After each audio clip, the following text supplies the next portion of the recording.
I was 24 the first time I experienced the waters of West Virginia. At that time, I was a prideful young man that fancied himself a good fly fisherman. I'd love to go back and teach that young man humility. Although I've fished many waters in my life, from the small meadow limestone streams of central Pennsylvania to the roaring waters of the Yellowstone, the waters of West Virginia and cabins have captivated me and left an unforgettable image. This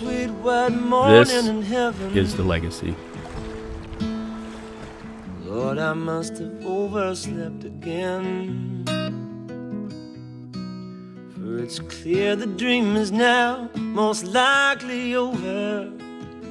For it's here I know my heart has always been.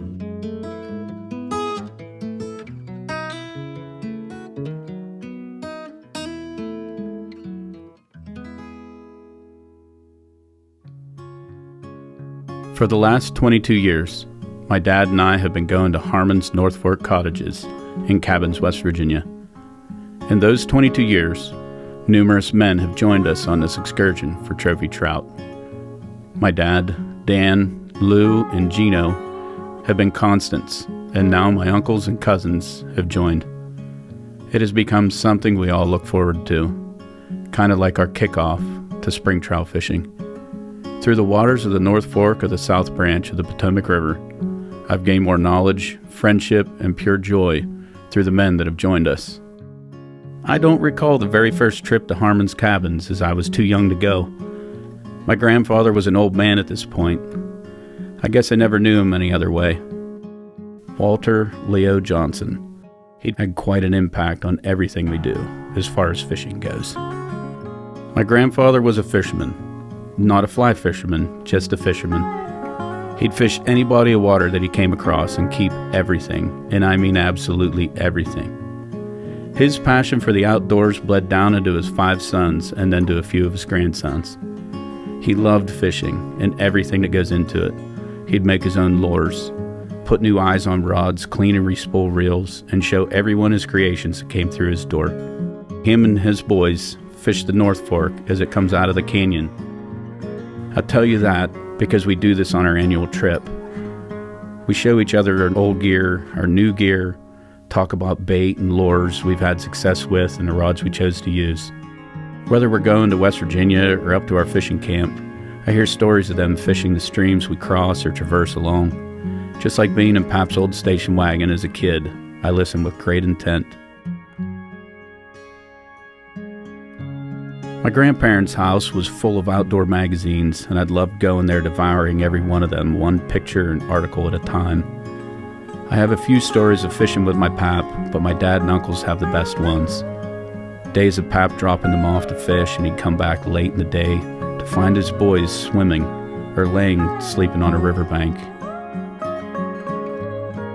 I'd say probably 20 years ago, getting to see my uncles as younger men wade through the streams with me and keep up with me, and then seeing that move on, and then my cousin and my cousin's boy come along and kind of fill those shoes where as we get older we still have this passion and we still have this love of the water and for these fish, but the ability to get to these fish starts to diminish. But your excitement to catch something or to see someone else catch them still draws them to the water.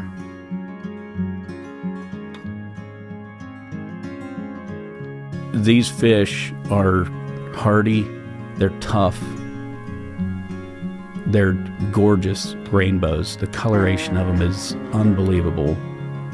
Just the brilliant pink and the brilliant green and the black dots, and then watching them become airborne out of the water whenever you catch them and see how strong they are, and to be able to hold that fish in your hand and hold this living life that God created in your hand and admire this fish and be able to put it back in the water and watch that thing just go is something that I think will draw multiple generations of us back to Harmon's.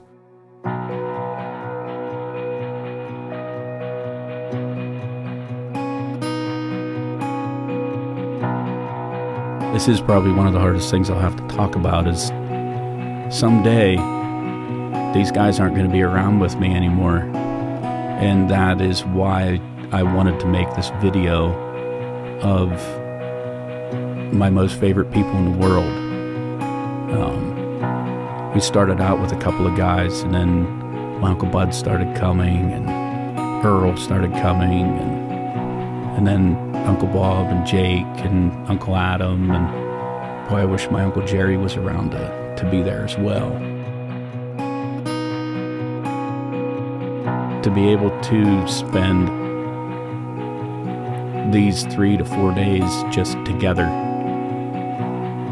is something that we'll never forget. As we sat around the campfire and looked around the circle of how big that circle got, I really hope that someday we can continue to grow that circle. And as we leave Harmons every year, it's a see you later, a not goodbye. And that's what I pray for all the men that join us there, is that it's a see you later. It's never a goodbye. Meet me down by the river, or come on down by the shore. Meet me down in the water, where I was so tired and warm, and where the blue skies roll on through the day, like the crystal sea beyond the grave. That's the only bad thing about this. Now I gotta sit here and reel it So all back meet in. me down where the waters are still, and I was found, I was